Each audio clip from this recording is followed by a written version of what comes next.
Ternyata bisa juga wild beta dikawinin di wadah transparan kayak gini. Kalau kalian lihat ini dia lagi lilit-lilitin badan satu sama lain ya guys. Ini namanya proses perkawinan ikan cupang. Nah biasanya kalau habis kayak gini itu telurnya langsung pada jatuh. Nah ini tugasnya si jantan buat ngambilin telurnya lagi. Tapi ini indukan betinanya ngikut. Kayaknya sih dimakanin sama dia. Kalau jantan pasti dibalikin ke busa gelembungnya guys. Nah setelah proses bertelur selesai, biasanya jantan langsung kayak ngusir si betinanya. Dia nggak nyaman ya, takut telurnya dimakanin lagi sama dia. Kalau udah kayak gini nih, mending kita angkat aja indukan betinanya guys. Kasian juga dia dicepolin mulu kan sama lakiannya. Pas angkat indukan betina begini juga hati-hati ya. Nah ini kelihatan perut betinanya udah kempes guys. Telurnya sih harusnya banyak nih. Nah kalau ini pasangan yang beda jenis, kayaknya sih belum ada tanda-tanda. Biarin dulu aja dah, kita fokus sama yang udah nelur aja. Kelihatan nih ya telurnya. Kalau nggak kelihatan juga mah kebangetan. Terakhir kita beri apresiasi buat si jantan dengan sesendok kutir. Nanti kita pantau lagi, semoga anakan wild beta kali ini banyak. Ini adalah kolam anakan ikan cupang jenis plakat avatar. Kalau dilihat dari ukurannya, ikan yang di kolam ini tuh sebenarnya udah siap buat dipanen. Yang sebelah sini juga sama. Ini kira-kira umurnya 2 bulan lebih lah. Buat milih ikan cupang avatar dari kolam gini, yang jelas kalian jangan pilih yang kayak gini guys warnanya. Ini dia nggak bakalan hitam warnanya ya, bakalan kayak gini terus sampai dia gede. Yang kayak gini juga sama. Ini warnanya masih ngefull banget. Ini disebutnya warna-warna base girl ya. Ini masih warna dasar guys. Tapi yang masih jadi warna base girl kayak gini, warna dasar, dia masih ada kesempatan buat pecah warna walaupun sedikit kemungkinannya. Nah jadi kalau buat avatar itu kalian harus pilih yang kayak gini guys, yang warnanya udah hitam pekat. Bagus lagi kalau ada kombinasi dari warna dasarnya. Buat avatar yang kualitasnya bagus, kurang lebih kayak yang di foto ini guys, pecahan warnanya rata di semua badan dan sirip. Udah lama banget gak breeding dan hari ini kita mulai lagi. Nah ini buat airnya udah disiapin dari kemarin, pakai daun ketapang kering sama garam ikan aja. Ini udah diendapin seharian guys. Sekarang kita angkatin dulu aja nih daun ketapangnya. Setelah daun ketapangnya keangkat, sekarang kita pasang sekat buat betinanya dulu. Ini masangnya cuma ditaruh gitu aja. Jadi kalau breeding sekali banyak kayak gini, kita jodohin dulu itu biar menaikkan win rate kesuksesan breeding kita. Sama keuntungan lainnya kalau dijodohin dulu kayak gini, ekor ikannya nggak terlalu robek parah nanti setelah proses perkawinan guys. Ini buat posisi indukannya ya, yang jantan di luar, betina di dalam sekat guys. Nah setelah indukannya masuk ke wadah breeding, jangan lupa buat dikasih makan juga guys, karena proses penjodohan ini lumayan makan waktu lama ya, hampir seharian. Biar gimana pun mereka juga pasti butuh tenaga, dan usahain pakannya pakai pakan hidup kalau lagi breeding kayak gini guys. Nah kemudian setelah dikasih makan indukannya, jangan lupa buat ditutup biar mereka nggak keganggu nih. Kita lihat lagi besok info wild beta nih yang kemarin kita breeding di wadah transparan. Itu kan kemarin sempet sampai bertelur, dan buat hasil keesokan harinya ya jelas dong nih, kalian lihat sendiri, gagal lagi aja, ide sebel. Jadi jantannya ini guys nggak mau jagain telurnya. Ini telurnya ditelantarin ya sampai busuk kayak gini. Kalau kalian perhatiin ini telurnya udah ngacak-ngacak nih. Kenapa bisa sampai kayak gini? Menurut gue itu indukan jantannya stres duluan. Kebetulan pas hari telur itu menetas, di sini lagi ada renov buat ganti rak ini. Rak yang tengah buat breeding ini juga bawahnya kayaknya diganti. Kalian lihat sendiri nih, jaringannya deket banget. Belum lagi tukangnya mundar-mandir bolak-balik. Kalau buat suaranya nih kalian dengerin sendiri.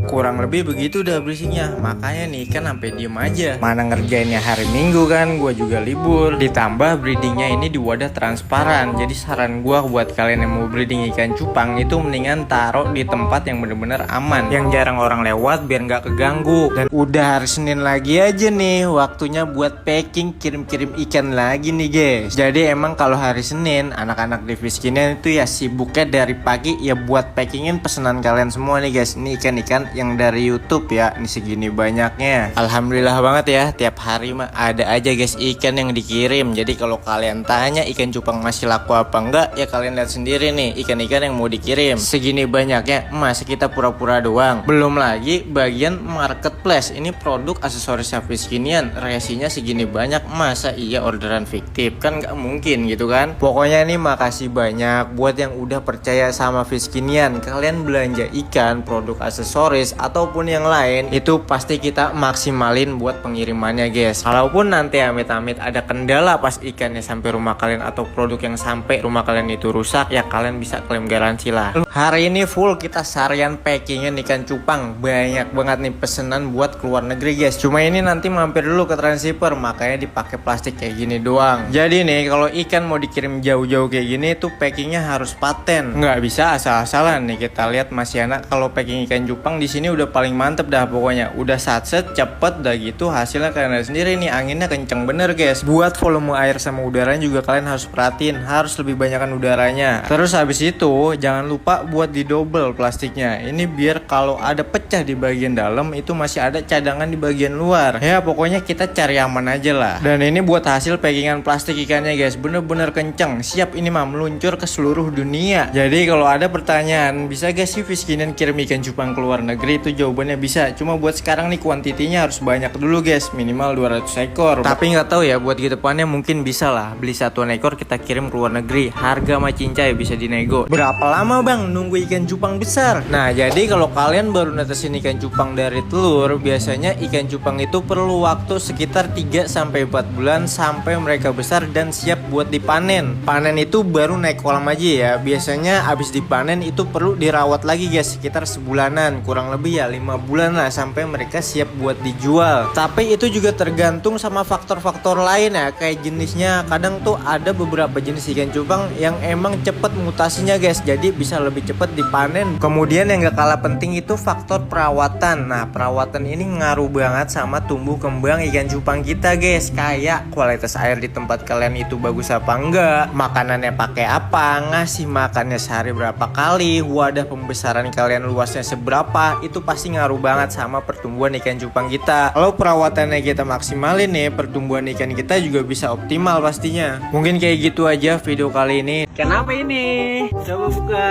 kita lihat nih ikan apa ini. Ya ada satu lagi yang gede, taruh belakangan nih.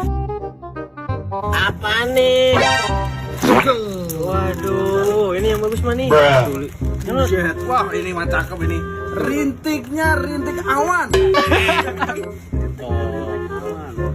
Ini avatar gordeng, rintik-rintik dikit, paling 10 ekoran doang itu. Coba ini satu lagi. Ini ada surat karantinanya juga, kayak dari luar pulau nih.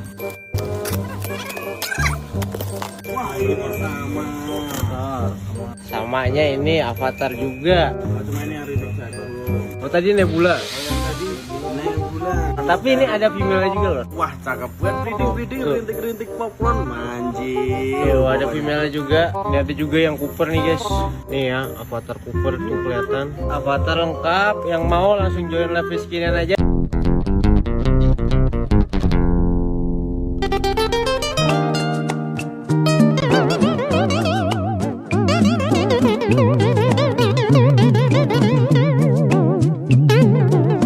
Kerja di tempat ikan, kegiatannya ngapain aja sih? Yang jelas kita pasti ngerawat ikan-ikan kita di sini guys. Kayak ganti air, ikan yang di toples sama yang di kolam itu udah kewajiban. Ikan nggak diganti air bisa pada sakit semua. Ngasih makan ikan juga sama, itu setiap hari pasti kita lakuin. Nah selain itu buat melihara ikan kita juga pasti bersih-bersih tempat wadah ikan kita. Mau yang di kolam, mau yang di toples, itu semua dicuci pakai sabun. Terus kalau ikan datang dari luar banyak kita sortirin dulu. Sebagian ikan yang datang biasanya langsung kita buka, kita rawat di farm. Sebagian lagi itu biasanya langsung disortir sama tim live. Nah ini bagian yang dagang, ada host. Kalian tau lah tugas host itu ngapain aja ya. Ada helpernya juga, kalau lagi live biasanya ada yang request. Nah ini tugasnya helper buat nyariin ikannya. Kita juga punya admin banyak, ini biasanya balesin chat kalian ya, sama terima komplainan dikit nggak apa-apa lah. Kadang juga kita produksi produk-produk yang udah habis. Terus yang terakhir ini bagian tim packing ya, kalau ada pesanan ya di packing sama mereka ini lah di bawah guys. Sebenarnya masih banyak lagi kegiatan kita sebagai tukang ikan, tapi segitu dulu aja. Dan yang terakhir, buat kalian yang lagi cari ikan cupang berbagai macam jenis, langsung aja join live-nya Fiskinian di akun TikTok Fiskinian Aqua atau di channel YouTube-nya Fiskinian. Ini buat jadwalnya, jangan lupa mampir guys, oke?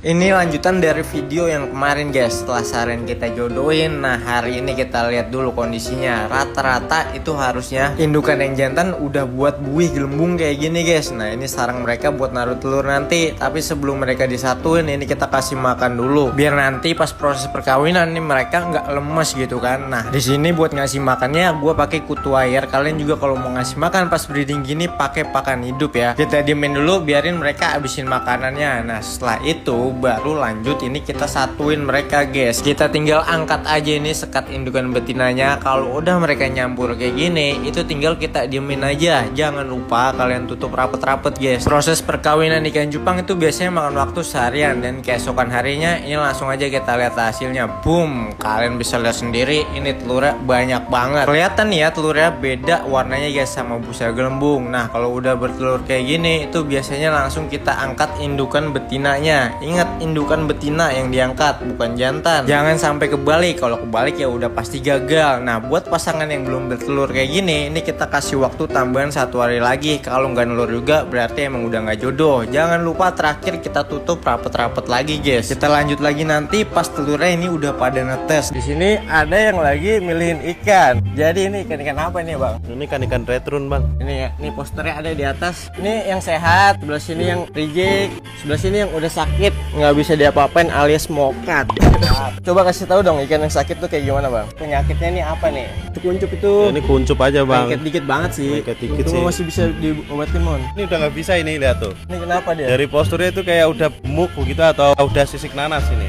Sisiknya ngangkat bang. Kasih lihat dari atas. Di atas mana? Turunin dong. Oh. Mana sisik yang angkat? Ada gejala bang ya. Kalau diperhatikan dengan baik, Oh iya. ya kan. Oh iya. Ini udah nggak valid ya. Ini udah produk gagal lah ini ya. Produk gagal. Nggak bisa ini. Itu masih cakep. Ya ini tuh saya sortir. Misalnya ada yang oh ini udah saatnya masuk toples, berarti ini ketoplesan. Oh, ketoplesan. Ini masih pada sehat ya. Ini masih cakep sih. Hostel. Kalian ini World Beta nih. World beta apa? World Beta Blue. Blue apa green? Oh ini green hijau. Green hijau, ini biru apa? Hijau nih gini warnanya. Oh iya ini World Beta Blue Green.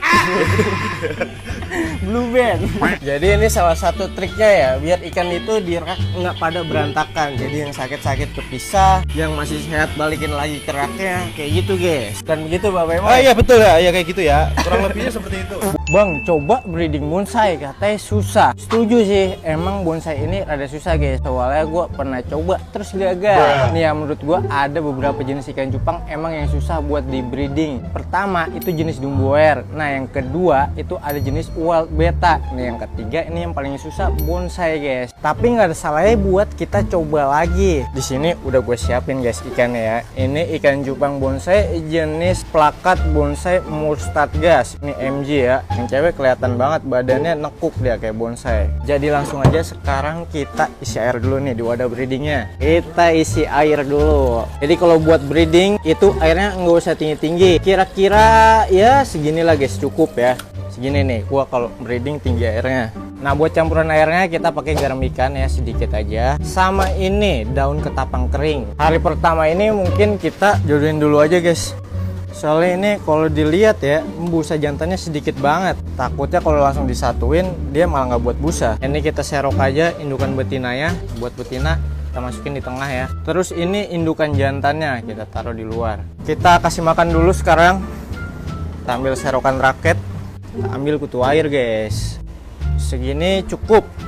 Kita masukin, kita kasih set ya, sedikit aja. Kita lihat dulu nih perkembangannya di masa penjodohan ini, kira-kira jantannya tertarik ya nih sama betinanya. Kita lihat lagi besok. Lanjut breeding ketika anakan ikan cupang kita usianya udah 4 hari dari menetas, dia berenangnya bakalan nyebar kayak gini guys. Kalian perhatiin ya, dia nyebar nggak nempel di busa gelembung lagi. Kalau udah kayak gini kita harus kasih makan mereka nih buat pertama kalinya. Ngasih makannya harus ditaker, nggak boleh kebanyakan kalau masih di wadah breeding kayak gini guys. Biasanya gua kasih 2 kali sendok pakai serokan raket ini itu udah cukup. Buat makanannya di sini gua pakai kutu air. Kalau nggak ada di tempat kalian pakai larva pro seginian. Nah ini kita diemin dulu aja seharian, dan keesokan harinya kita serok kutu air lagi guys. Ini kita persiapan buat tuang burayaknya ke kolam pembesaran. Nah kutu airnya ini masuk duluan, jadi langsung aja nih kita taruh kutu airnya di kolam yang udah kita siapin. Kolamnya ini airnya juga udah diendapin guys. Setelah itu sekarang kita cuci tangan dulu, ini biar bersih karena kita mau angkat indukan jantannya. Buat angkat indukan jantan itu pakai tangan kosong. Kalau kalian pakai serokan, anaknya ikut keserok juga. Ini umur 5 hari dari menetas ya, udah kita pisah sama induknya guys. Setelah itu lanjut kita tulis jenis ikan cupangnya dulu di label. Ini kita tempel di wadah breedingnya. Ini biar nggak ketuker aja kalau kita mau tandain. Dan ini hasil breedingan yang sukses. Kalau kalian pikir berhasil semua, wow salah besar itu. Ini yang ember kosong, ini yang gagal. Dari 30 pasang jadi paling cuman 20 pasangan guys. Sekarang lanjut kita bawa wadah breedingnya ke kolam pembesaran. Nah label yang tadi kita tempelin di kolamnya. Nah kalau udah kayak gini tinggal kita tuang aja anakan ikan cupangnya ke kolam pembesaran. Kalau airnya kalian udah endapin, itu kalian bisa langsung tuang. Tuangnya pelan-pelan, pastiin nggak ada yang ketinggalan. Kalau ada yang ketinggalan kalian balikin lagi ke kolamnya. Kali ini waktunya buat kita panen ikan cupang lagi. Nih kita siapin dulu meja sortir ya guys. Nah ini kita isi air sampai penuh, tapi sambil nunggu kita butuh sesuatu. Nah ini dia ember putih, ini buat nanti ikan yang kepilih, tapi kita cuci dulu pakai sabun biar steril. Kalau udah bersih tinggal kita isi air aja. Dan ini kolam pertama yang bakalan kita panen. Sekarang langsung aja kita ambil serokan dulu. Ini airnya pakai yang di kolam aja guys. Terus kita serok semua ikan yang ada di kolam ini guys, jangan sampai sisa. Dan ini tinggal kita bawa ke meja sortir aja, kita pilihin. Dan buat jenis yang pertama ini ada jenis Veltail Double Tail. Ini warnanya soft gold kayak gini semua, warna solid guys. Kita pilihin yang laki-laki dulu, tapi kalau ada betina yang bagus kayak gini ya kita angkut lah. Ini buat terusan nggak apa-apa. Nah terus kita lanjut lagi, ini buat jenis yang kedua. Kalian tebak ini jenis apa? Bener banget, ini jenis Veltail Armageddon. Seperti biasa kita pilihin yang jantan dulu, yang warnanya udah mecah warna oranye kayak gini. Kemudian ini jenis yang terakhir, nggak terlalu banyak isinya tapi lumayan nih guys warnanya. Ini Veltail multicolor ya, strong color banget nih, warnanya kuat gitu guys ya kan, menor. Kalian lihat nih warnanya belum dipisah kayak gini. Waduh, yang jadi warna candy multicolor juga ada. Widih, betinaan jangan lupa yang gondrong-gondrong kayak gini ya tetap kita angkut, kita pisah setelah berjam-jam milih ikan. Dan ini kekumpul yang Veltail multicolor yang paling banyak ini VTDT soft gold. Widih, ini sih banyak jantannya guys. Terus ini yang Veltail Armageddon, ini yang betinaan campur aduk tapi nggak terlalu banyak. Tadi juga sempat sortir jenis Worocai. Dan buat ikan-ikan yang kepilih ini kita lanjut rawat di botolan kayak gini dulu guys. Dan